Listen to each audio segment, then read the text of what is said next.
And then she pissed on my dog. Welcome back to the Keeping It Real podcast. I'm James, as always, joined by Jack, Calvin, and Reese.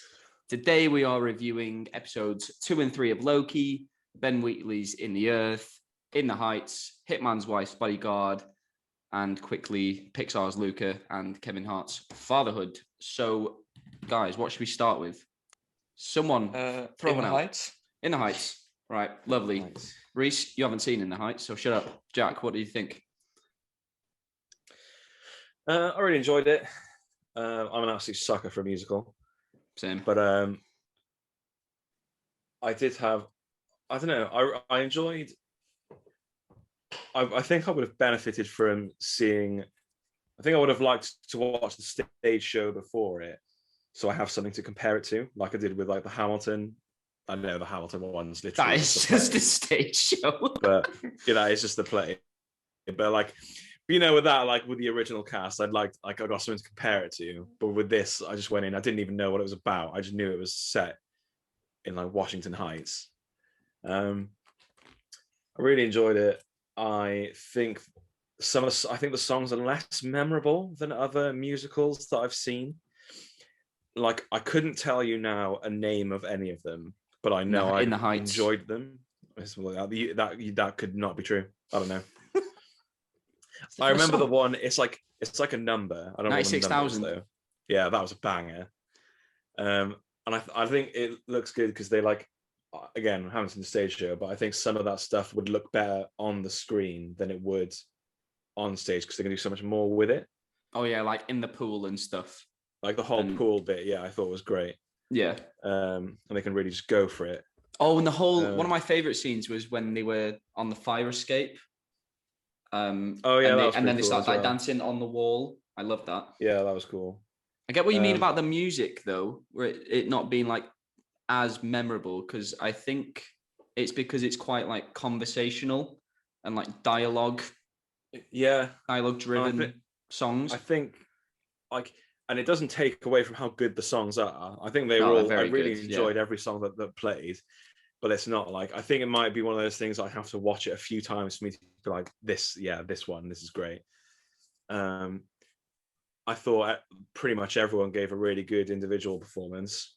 I thought Anthony Ramos was obviously like the standout. I thought he was great. He's going to be big soon, yeah. Anthony Ramos, yeah, he's in Transformers. Yeah. What's it called? He's going to be in the Rise new Transformers, like Rise of the Beast. I actually can't wait for that. They got the director of Creed 2 doing it. So I can't wait for him to be good in that trash film. I don't think it's going to be like the Michael Bay Transformers. I think we might get another Bumblebee. What a gem that was. I thought the standout from InTheHeights was is it Melissa Barrera? Yeah. Not because she's maybe the most attractive woman I've ever seen in my life, but she was like, that's a fact as well. That's factual. Good Lord. But like every scene, I thought she really stole it. And I like that the choreography, the dancing was incredible. I really liked that her character was all, like, everything she did. I was kind of like, in my head, I was like, you're a bit of a rude. I don't really like you very much, but I still liked it, even though I wasn't supposed to. I feel because she was attractive. Is that why? No, because I'm an absolute sucker for a love story, and when they like, you know, like it's all like building up to something, and when like you get that thing, I'm like, I remember I turned to you, I was like, fucking, I was like, unreal. Yeah, and this is why I came in for free. This is what I would have paid $5.99 for. $8.49. It was immense. Yeah, did it get you at any moments, like emotionally, to get you choked up? No, the like the scene, again, no spoilers because Reese, but the bit with, I don't know her name either. Abuela. Claudia. It was one of those things where like I recognized like this is a sad moment, but like I felt nothing. Yeah, I wanted more. I thought it's really hard to talk about it without spoiling, but I wanted more bittersweet than it is. Yeah, sad though. The ending really got me. I can't say what happened, but the end. Don't worry about spoiling it on my account, lads. You fucking go ahead. You talk about it. No, it's all right, Reese, because this was one of your most anticipated. So we'll but knowing me, I will never see it because I keep saying I'm going to watch a film on this day, and then I make plans for the same day and don't watch a film. No, I won't ruin it because it was a really good movie. But the ending was, I thought, very, very emotional. I think but it doesn't take a lot to get a tear from you. I've noticed. No, I feel it says I don't really know because I only know that Reese loves just fucking like B-movie horror films, so I can't gauge. I don't know, mind. I bawled my eyes out of Coco, so you know. Reese, I fucking hated Coco, so it was absolute. This goes out to Craig. I was going to say, that is a loves shit it so film. much. Yeah, our friend Craig, it's his favorite film, but it's fucking shit. And if you've not seen it, don't waste. It's not that bad. Don't waste your time. It's fucking rubbish. The end is lovely. I still haven't seen it because of the polarizing reviews I've got. No, but the only negative review is Jack. Yeah. I've not met anyone else who dislikes. He's so.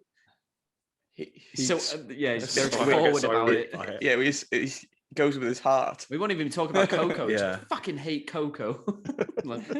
All right. I do. I hate it. But the point I was going to make was before that fucking piece of shit Bond came out. Is I can't gauge Reese's emotional reactions to things, but I feel like if me and Calvin cried at something, I feel like when you cry at something, it makes me think like it could literally been anything. But if me and Calv were to cry, cried at the sun I feel yesterday. I don't know if that's a lie. that could be true.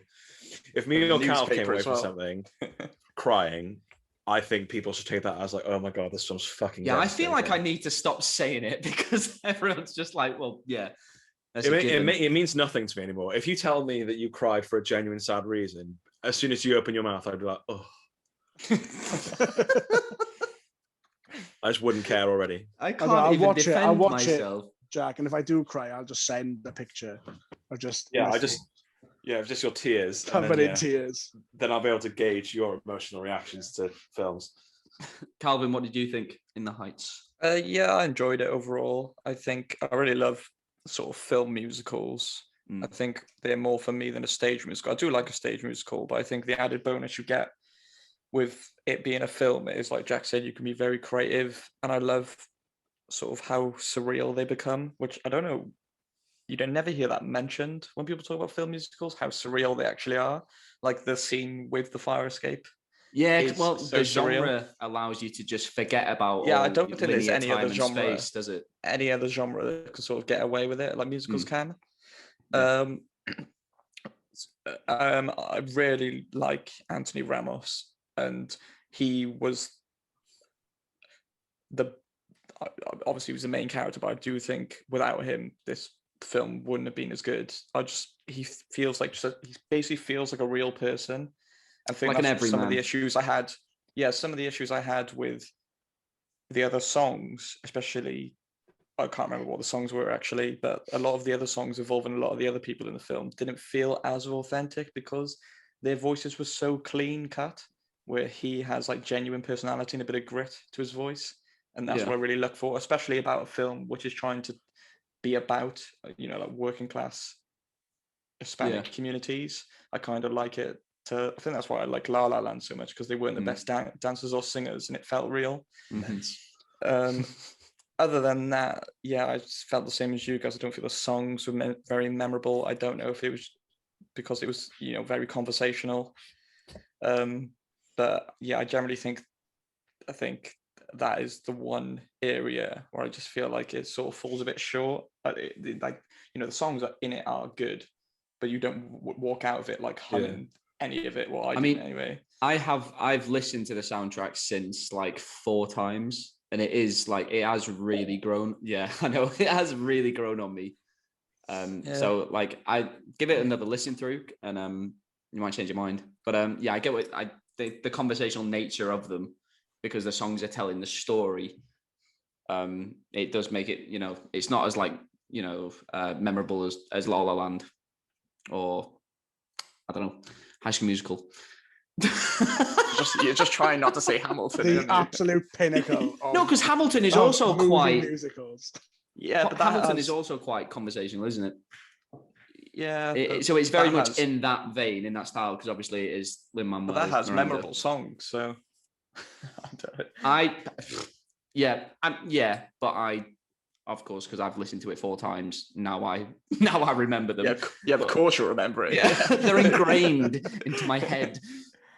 I can't stop hearing them. Reese, have we made you want to watch this more? Well, I mean, I wanted to watch it as it is, but yeah, no, the way you guys have sold it, yeah, I know it's been struggling a bit in the box office, which is a bit of a shame. Yeah, it made 11.5 the first weekend, and then like 5 the second, and I'm like, people need to see it, man, so we keep getting musicals.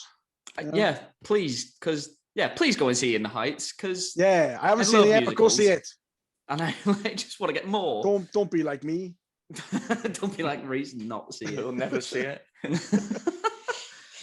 I do have a really minor praise as well. Like, this is gonna just highlight to people how pathetic I am. Is it that girl's eyebrows? No, they were incredible though. Shout out to her. Yeah, eyebrow person. Do you have an eyebrow person? Yeah, a makeup probably. Sure, yeah. No, they looked untouched though. Sorry, I'm really getting. Stop talking about these eyebrows. I really liked that they didn't win like an inordinate amount of money. Like it was only 96 grand. And I'm really glad they didn't win. Like, I feel like I wouldn't have been invested if they were like, oh my God, I just won $800 million. Yeah, because the money, like it mattered. Like, it's not. It's life changing, even though it's not. 96 grand. Yeah. One odd number. It just didn't fancy given. It went best for the song, I think. Just wouldn't. He picked the best number that flowed. Yeah, it's not $77,500. Can imagine Lin-Manuel Miranda going through all the numbers, trying to find a good one. He wrote a song with every single number. Well, yeah, he's literally there. He's just like 10, 11, $12. His wife walks in. He's like, "Oh, I've lost count." Can you go? He just turns to his wife. Can you go to? Is it the Dominican Republic he wants to go to? Yeah. Can I go to the Dominican Republic on $13? Maybe, but you'll never see that shop or whatever it was you wanted to do. Bodega. Yeah. Well, yeah. What did he want to set up in the Dominican Republic? Was it just another bodega? I think it was like a bar. Oh, all right. That only served. I was very confused. Actually, at the end of I was very confused by the shop that he sets up. Oh yeah. What are they selling? They've got clothes. I think it's the same stuff. Clothes and beans. Yeah, but I think it's basically the same stuff. It's just more thematic. Right. That whole story took him about 2.5 hours. He was sat there with like 4 kids. He didn't serve a single customer. Yeah, it can't be doing very well. No, he's kissing a boy that's 96,000 at the wall. He just like set the shop and was like, I don't want this anymore. Yeah. That is something I thought was bizarre. The way that like I was almost rooting for Melissa Barrera's character to like, she was basically trying to stop his dreams. She loved him.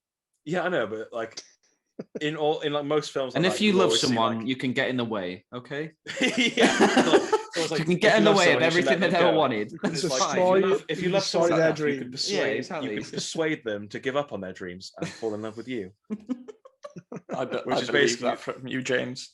Just right. To give up on their dreams. Right, let's move on. Let's wrap it up. Established what was essentially a themed corner shop. Hey, look, it looked great. To the Dominican Republic. Dominican Republic. All right, Jack. Out of 5, what are you going to give In the Heights? 3.5. 3.5. Yeah, I really enjoyed it. I just think for me, the songs, I really don't want to take away from them. They were bloody good, but I can't remember them. Like, I feel like it's going to benefit. I feel like my rating would improve with rewatches. Yeah. If you listen to them 4 times. Yeah, maybe. Like I did Put have my a really score good up. time. I'm a sucker for a love story as well. The second that you get what you want from that, I was like, let's fucking have it. Yeah. So yeah, 3.5. I'm gonna give it a 4.5. I loved it. Christmas. I love a musical. This made my heart soar. This made me cry. This made me laugh. And it made me believe in love again. So 4.5 out of 5. 4.5. Oh, Calvin. I had to watch this film, I think. I think I'm gonna give it a 3.5 as well. Listen to that soundtrack, guys. I did really enjoy it, but I just don't think it really reaches the heights of other musicals. I didn't even mean that. God. I put a sound effect. You should be ashamed of yourself. Well, it was candid. Okay, if we're doing that, I'm going to do that with every film from now on. Find a pun for the score? Yeah, I'm just going to work the title into it. If he's established that we can do that, then I'm going to do it. No matter It's how established bad that we can do that. Like like before, that was a no-go. I low-key enjoyed this one. You should have saved that. Oh, I was going to save it for the. No, I wanted to ruin it. So Jack. Oh, right, okay. So I reckon he would have thought something like that. Yeah, I really want to see how he makes a pun out of the hitman's bodyguard's wife. Hitman's wife's bodyguard, Reese. Oh, I'll probably need a bodyguard when Ryan Reynolds hears my rating. Yeah, let's do. You can do that, Phil. Next, what a clunky title that is. Actually, Oh yeah, no one can get that title right. When they come in to watch it, no one can get it. It's the one with Ryan Reynolds. The Ryan Reynolds one. Yeah, so me and Jack watched Hitman's Wife's Bodyguard last week, and the first movie was so forgettable. I honestly forgot I watched it until the trailer for this one came out. And I surprisingly I enjoyed this one more, but I think it was because me and Jack watched it in a completely empty screen, and we were just making each other laugh more so than the actual film. The film, to be fair to it, the film is absolute tripe. I feel like if I watched it by myself, I'd have struggled to get through it. But it is so funny. And like, it's just the choices they make are ridiculous. Ryan Reynolds is essentially just a punching bag. They treat him with such disrespect. Every chance they have, they'll just like throw him off something or hit him with something. Yeah, and they drug him. They throw him off. The scene that really got me was when he's in the back of the van and he's got no seatbelt on and he's being just thrown around the back of this van. And it was like, Woody in Toy Story in the back of the Pizza Planet truck. Yeah, it just looked exactly like that. And that bit really, really got me. I missed the funniest bit, apparently. Yeah, you did miss the funniest bit. Yeah. There's a flashback. So for some reason, Morgan Freeman is Ryan Reynolds' father. And there's a flashback about so basically he goes to meet Morgan Freeman, and then Morgan Freeman puts some gelato in front of him, and then he runs away. And then he's like, oh no, I forgot. And then like Salma Hayek is like, what did you forget?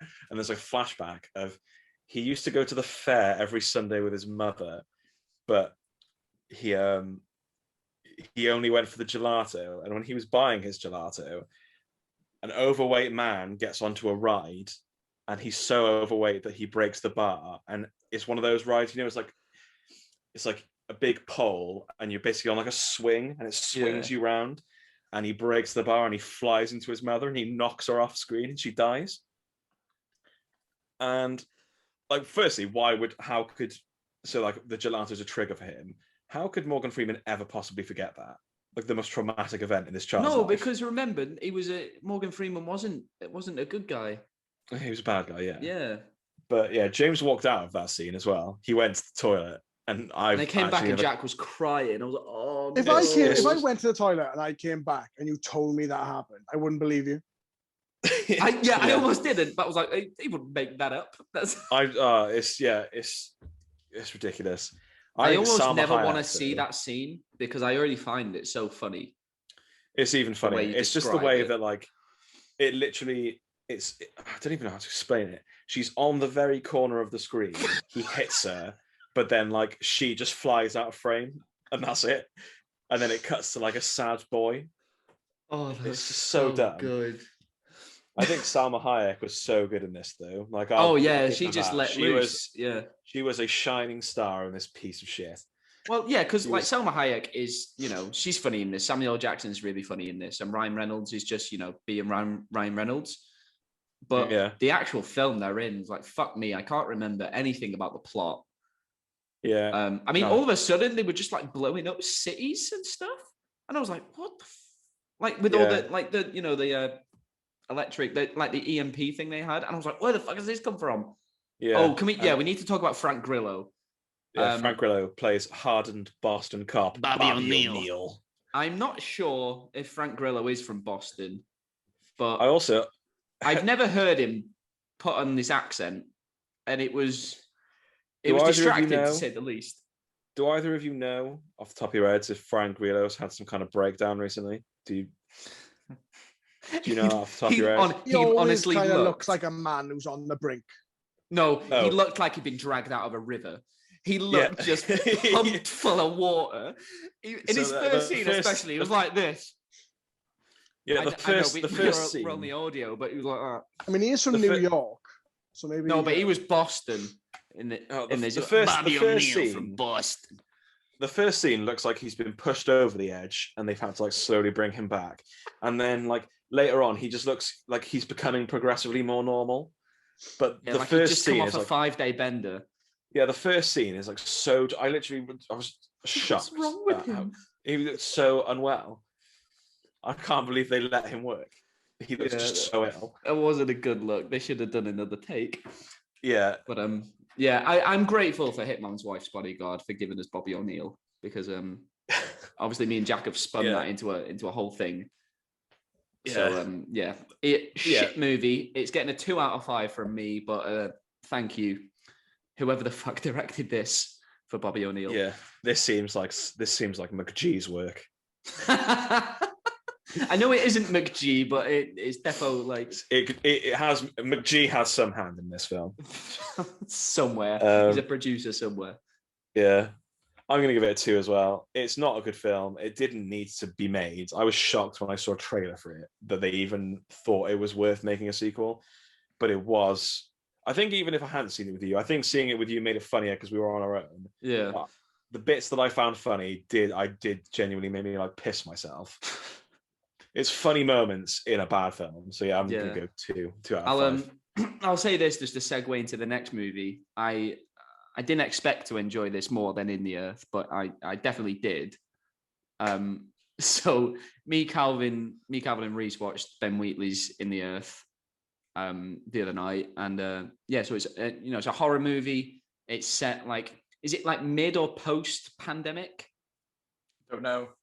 Everyone's still wearing masks. They're very unclear about when it's set. Yeah, maybe. Yeah, I don't think it's mid. like. Yeah, it's not like COVID. There was. No, I think it's a different pandemic. Oh yeah, it's not COVID, but I think that is sort of makes it relevant. Yeah. So a horror movie set in the woods. Ben Wheatley, who I'm a fan of, and I thought this was gonna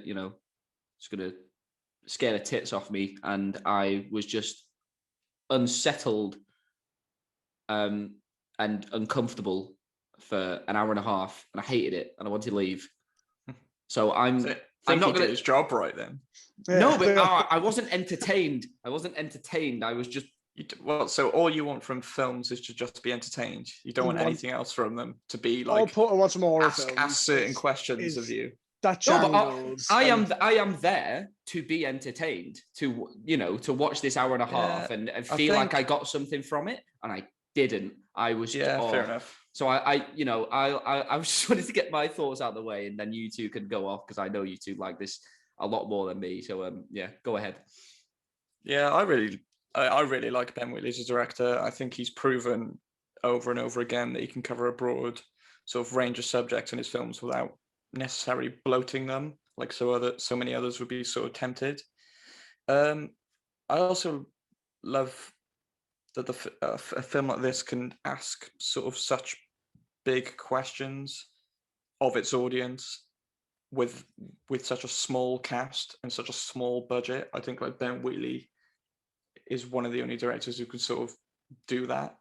That's what I mean about like you maybe not enjoying it to be entertained, but I don't know. I feel like I'm someone who sort of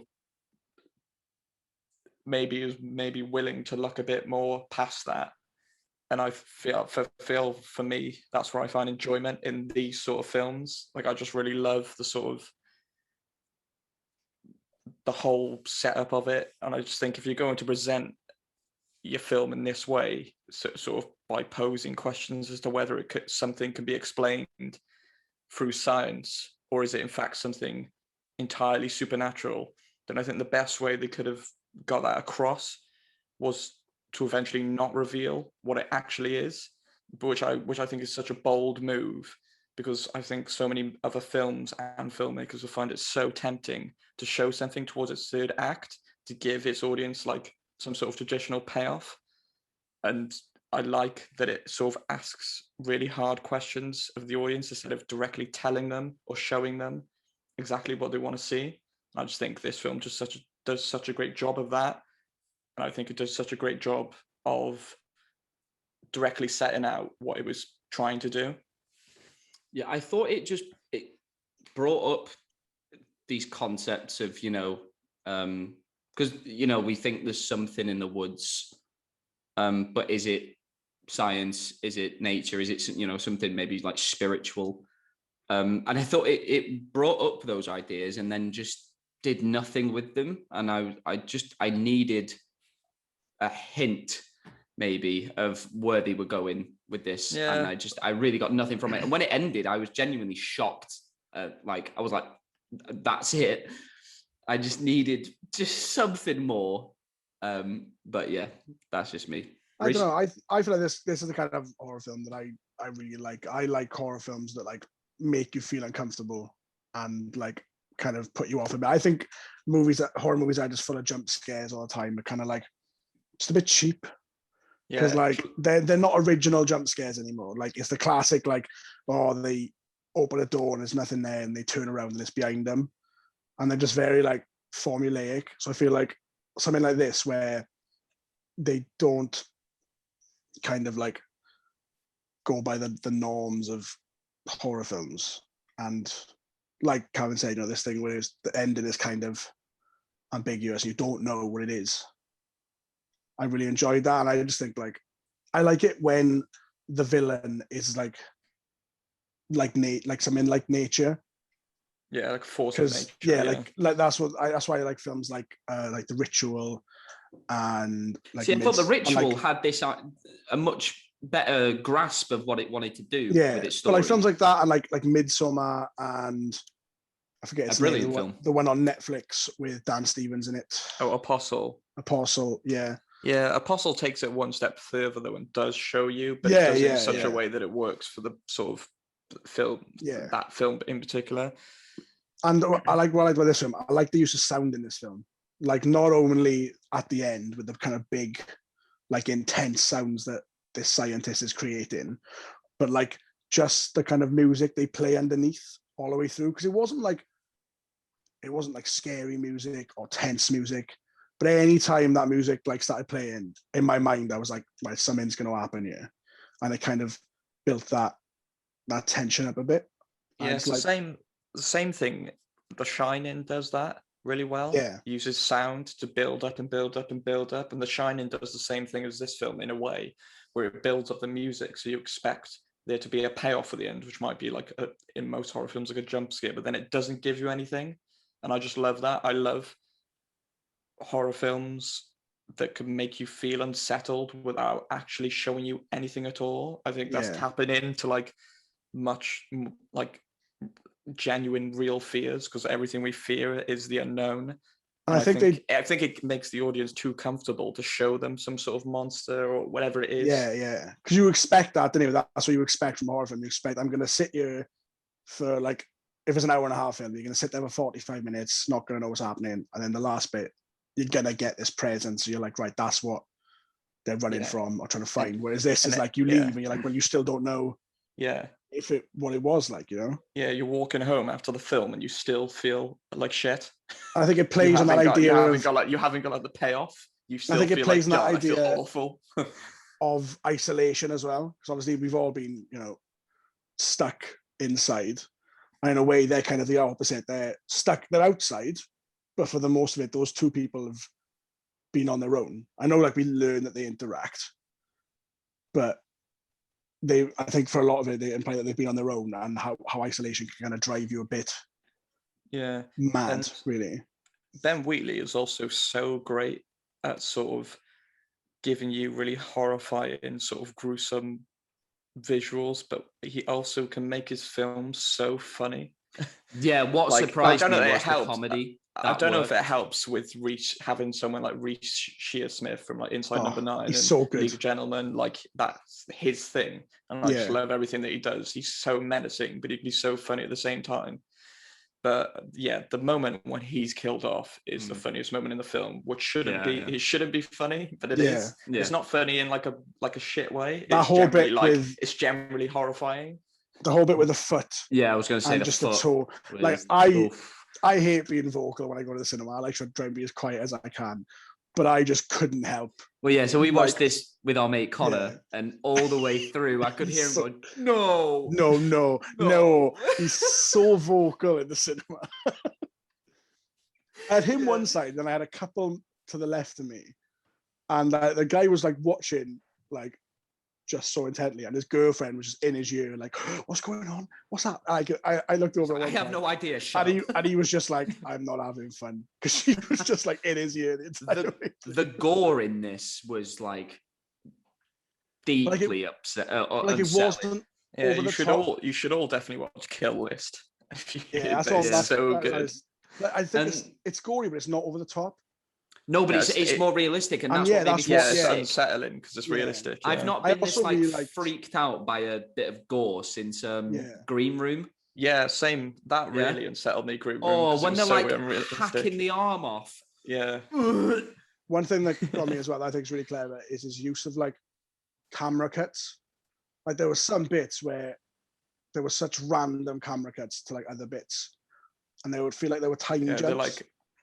And they're called like jump cuts. They're meant to give that really uneasy sort of feeling. If you are even slightly epileptic, don't go anywhere near this movie. Don't even try. Don't even stand outside. No, don't even go into the cinema where it's playing, because don't even be in the same building. When we were in a different screen. When it was, all those lights are flashing, I was like, well, if I wasn't epileptic before, I might be now, because fucking hell. Yeah, it was. That how it works? No, it was a joke, Jack. You can catch it. Epilepsy pandemic. Really fucked me. I was so, again, uncomfortable, and I know it was meant to make you uncomfortable, and that's where it did succeed in that regard, but I never want to watch this again. The only issue I had with the entire film was the acting was really good from the two main characters. Yeah, Joel Fry, he's been in a few things recently. I've only ever seen him do comedy, so it was really nice to see him do something a bit more. Well, yeah, he was in Yesterday, and he was in Cruella. But I didn't like. He was good in this. The scientist, the woman. The woman scientist.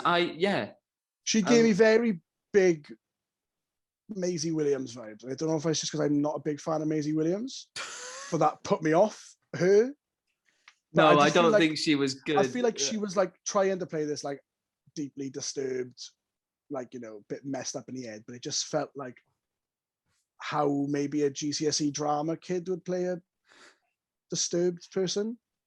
I don't know. Yeah, she wasn't on the same level as the rest. I think it's because the rest of them were so good. But, do you want to? Should we rate this?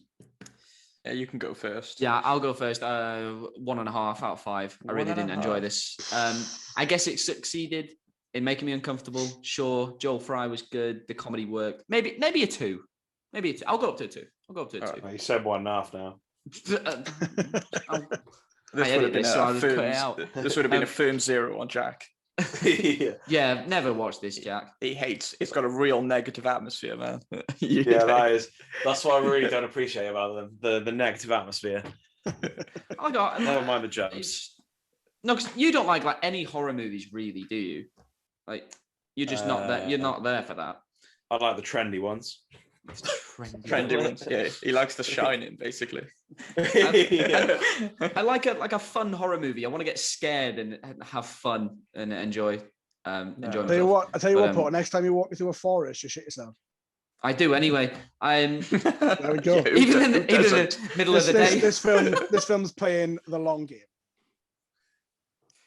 Yeah, Paul, no. he walks through a forest at 10 a.m. He shits himself and he just cries. I'm just gonna follow you around going boom, flashing a torch at me.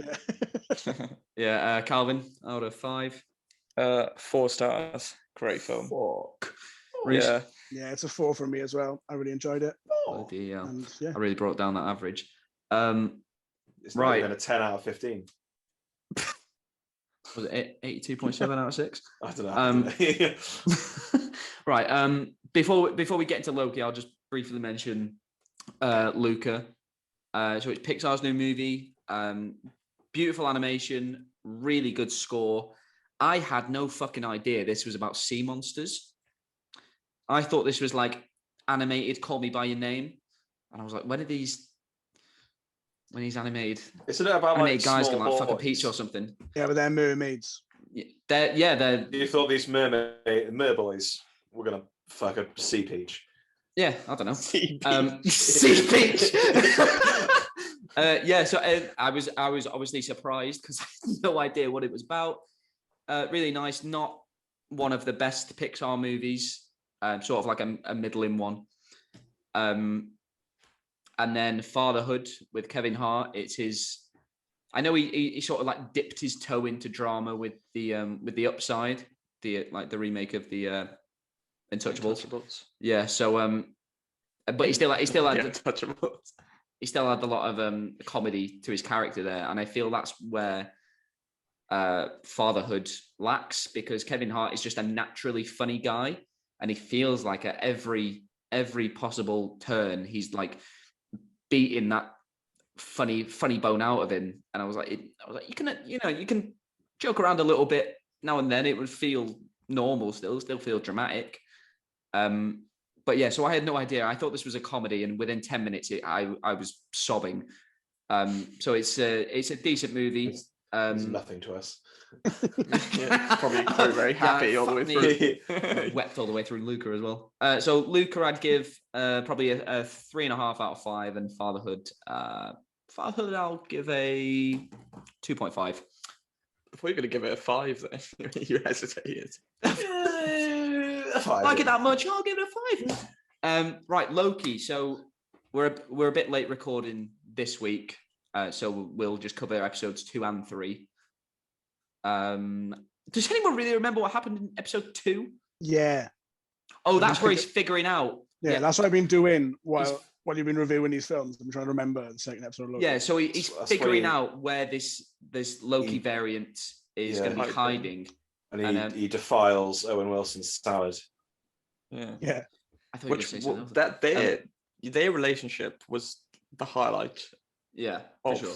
That, like all the episodes we've seen so far, I think Owen Wilson and Tom Hiddleston just have great chemistry. Yeah, they bounce off each other so well. You have like Loki sort of like pantomime almost personality, and then you've got like Mobius is just so chill, basically. What I loved about episode 2 was because Loki's sort of he's working for the TVA now, he's assisting them.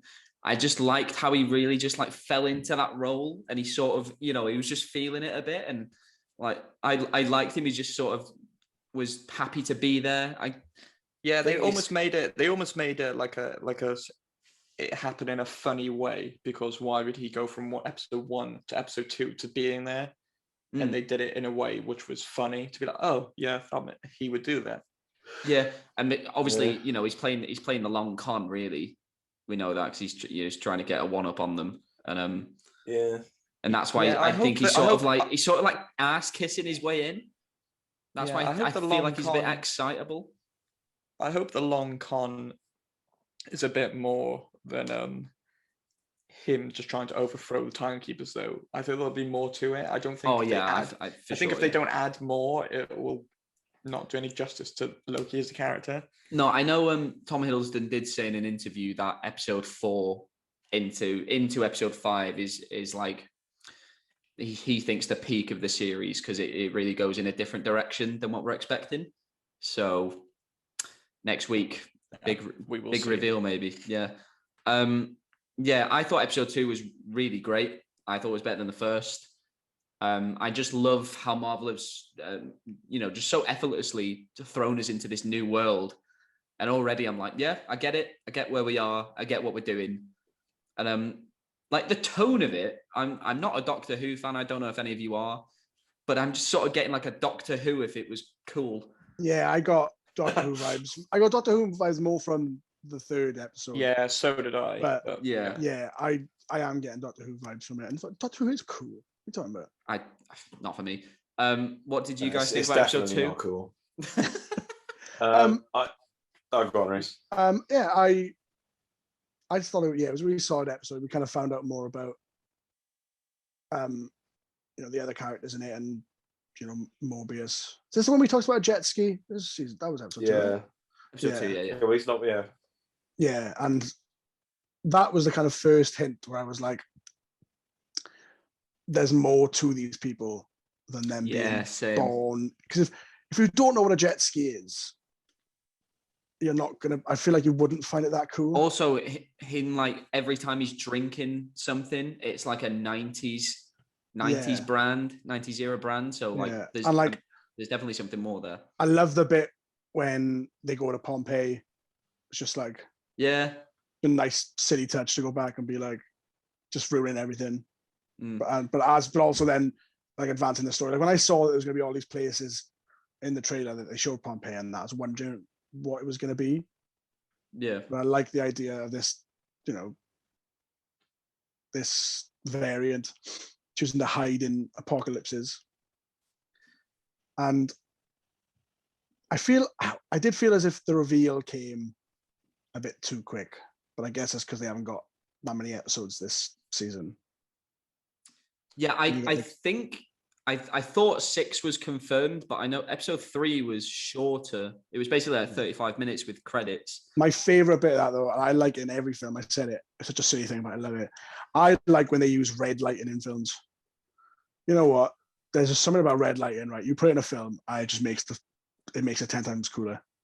Oh, so in the end, the last bit. Yeah.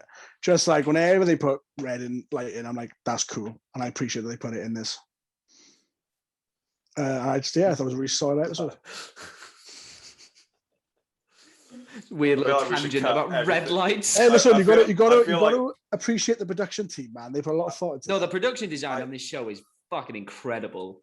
Like, it's really amazed me so far. I think we should cut all of Reese's stuff about Loki then, but just keep in the red lighting thing, and then just have it be like, oh, the red light was sick. Yeah. Reese, what did you think? I love red lights. Red lights. Love them. So episode 2. Oh, go on, Calvin. Sorry. Yeah, I think in this episode they managed to. Do you know the scene where Loki sees that Asgard was destroyed? Yeah.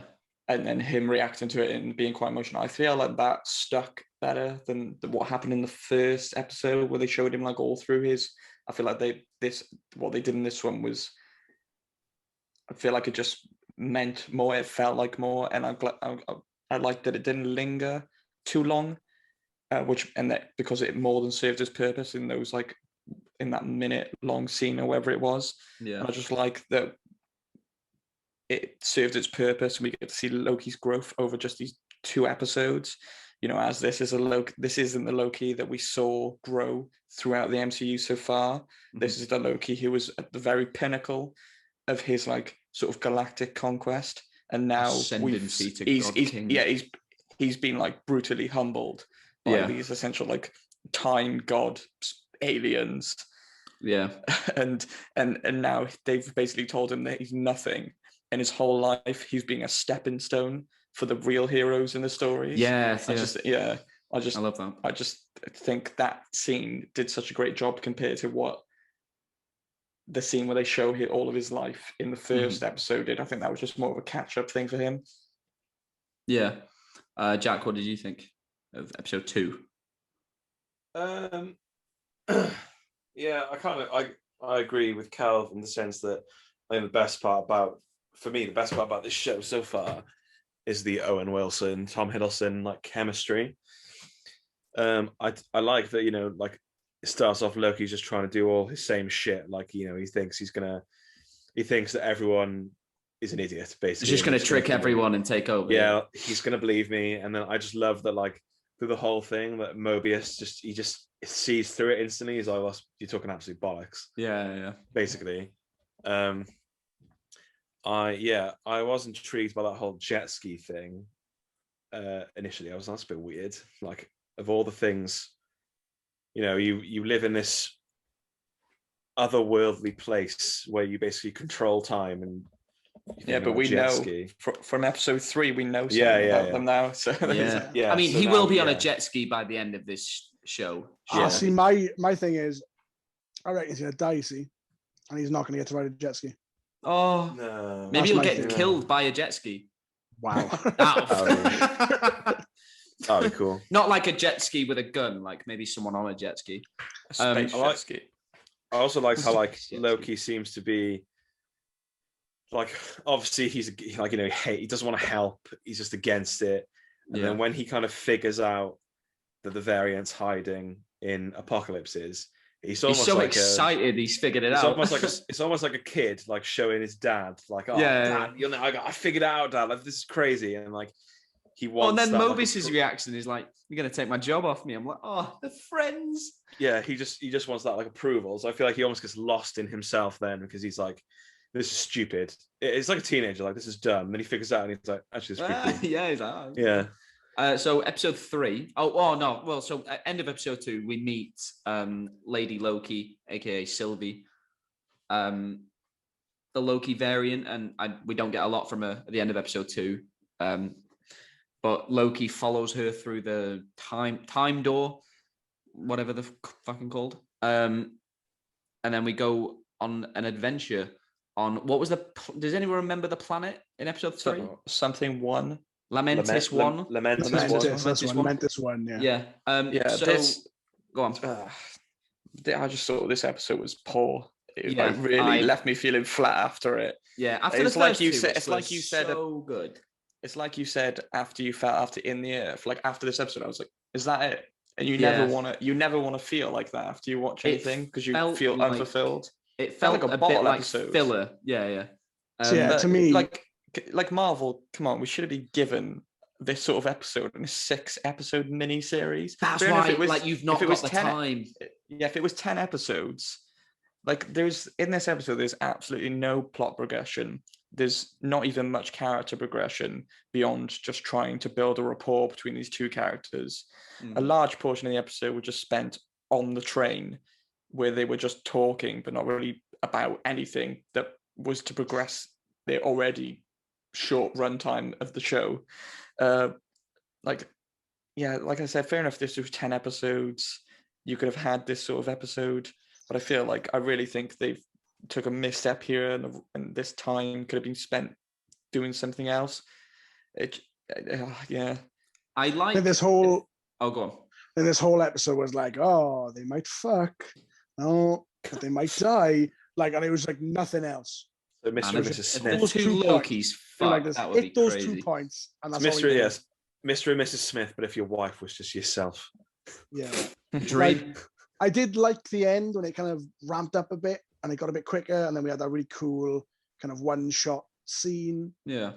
But and then what annoyed me really about cool. that? I was like, just give me more of that rather than let's talk about our dead mums on a train. Yeah, but I liked everything that they were saying, and everything about I did like when his relationship with his mother, and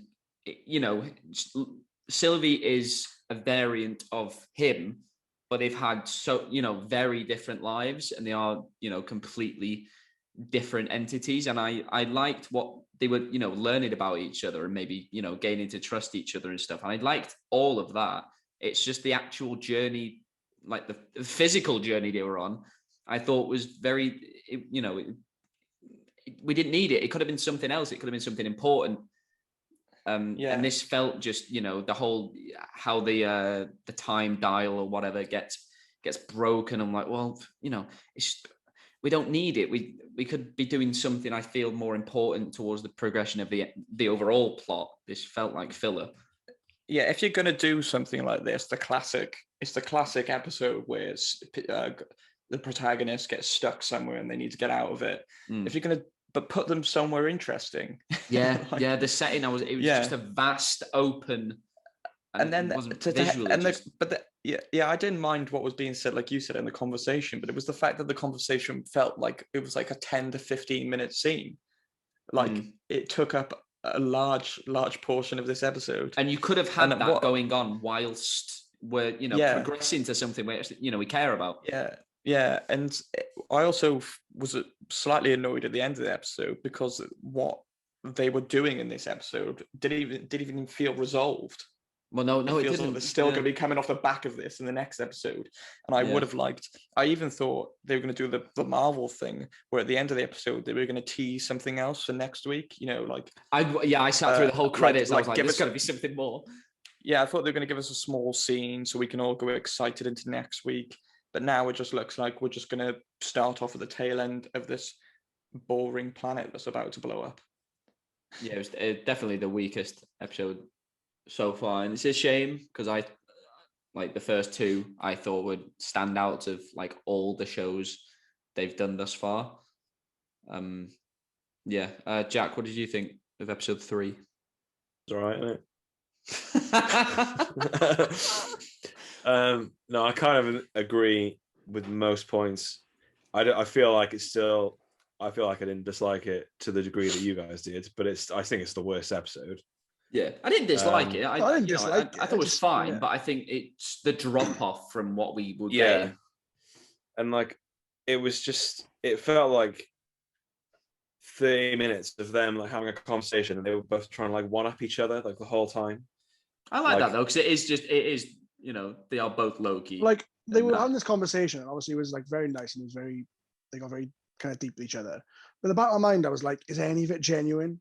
Like, or is this still the point though, isn't it? Like, that's the idea. I believe that either of them are genuine. Confirmed. Loki is our first. Loki is our first bisexual hero. So villain. He's also anti-hero. Anti-hero. Yeah. He's also gender fluid. Yeah. Yeah. And when they look at his file, it says like gender, like it's sex fluid. Yeah. Oh, yeah, it also says these 550 kilos or something stupid, or 550 pounds, apparently, which is why they're. What's that move they do in Thor Ragnarok? Is it please help? Oh, please help! Get help. Throws him out. Get help! Yeah, that's why it's so effective. I love how dramatic he is with his little knives. Like, every time he pulls them out, he's like, there's like a little flurry. He's like, ah. Every time he pulls them out, you can't just pull them out. He's got to do something. No, I like knives though. I'd probably flourish when but it is all very Loki. Like yeah. Like I like that bit where he's singing and he does a little bit in Asgardian. Yeah, because that like part as well is that was really nice. This is a Loki we've never seen. Like, and it feels he does feel a bit different from even the Loki we got in Avengers. I did enjoy though that at least both Lokis apart from I guess 3 Lokis, so ignore Sylvie, but both actual Lokis have like that. I really liked they both have the same fondness of what's her name, Frigga. Frigga. Yeah, I've always enjoyed that because he has some trouble with his da, but yeah, well, it's very much like it's his almost connection like with his mum is always quite Thor is Odin's son, whereas Loki is Frigga's son. Yeah, because I like that. She taught him magic and everything, and it adds just a whole new layer to Loki. I did find it interesting in this episode that they do kind of confirm that like the people who work for the TVA weren't created by the timekeepers. Yeah. They were more humans who were like brainwashed or whatever, or they're all variants. They're all variants, yeah. So that's what I thought was going to be the case after episode 2, after Owen Wilson seems to have like a fascination with 90s stuff. Yeah. I was like, has Owen Wilson just been plucked from the 90s? So maybe that's the twist. Well, they say like they're all variants, aren't they? So how the fuck does that work? Well, I imagine maybe that's what resetting does. Is that maybe that's what that is? I don't fucking know. We'll find out.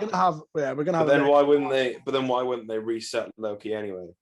If they want him to work with him. True. Well, all this to be answered, isn't it?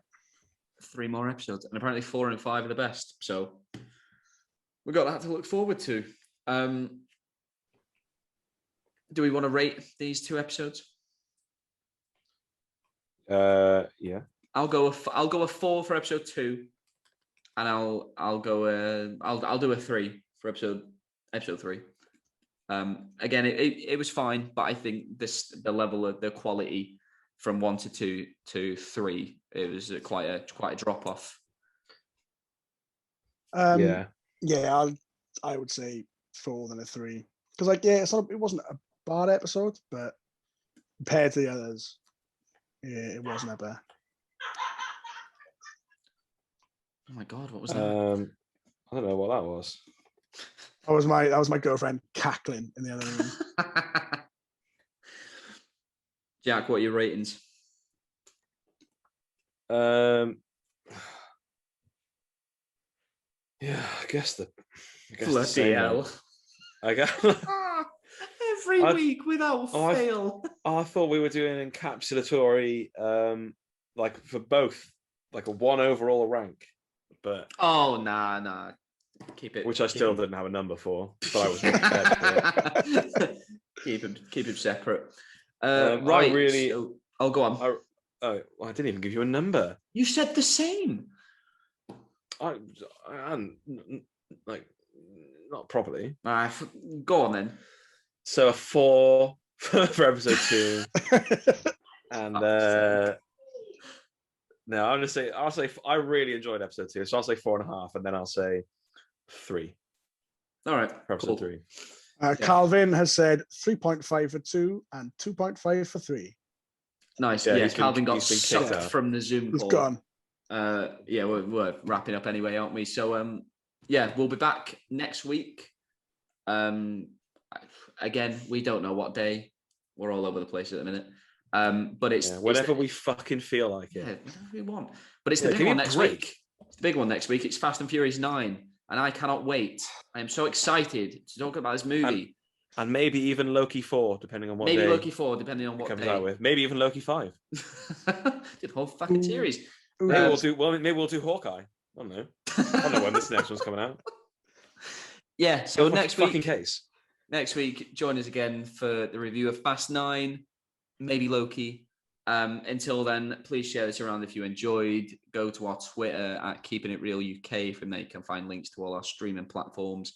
Please like, rate, and subscribe where you can. All right. And have a lovely day. And keep it real. Keep it real. Keep it real. Bobby O'Neill.